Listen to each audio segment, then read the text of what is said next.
Chairman PTI barrister Gauhari कहते हैं कि इस तरीक़ाकार से कभी भी पार्लियामान में तरमीम नहीं लाई जाती। हम असेंबली इजलास में भरपूर एहतजाज करेंगे। हम कमेटियों से बॉयकॉट भी करेंगे। पहले भी 26वीं तरमीम रात के अंधेरे में लाई गई थी। हम चाहते हैं कि सियासी दर्जा हरारत कम हो जाए। हमारे साथ हुकूमत ने कोई राबता नहीं किया। बानी पीटीआई ने यह पैगाम दिया है कि मुज़ाकरात का इख्तियार महमूद खान अचकज़ई और अल्लामा राजा नासिर अब्बास के पास होना चाहिए।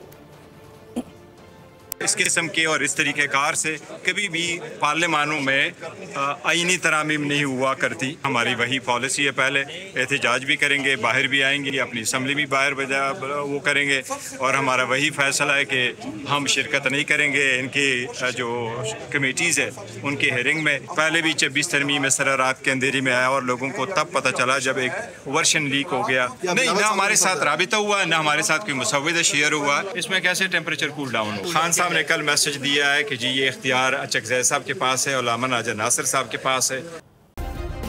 सब्सक्राइब करें और बेल दबाएं ताकि कोई खबर रह न जाए।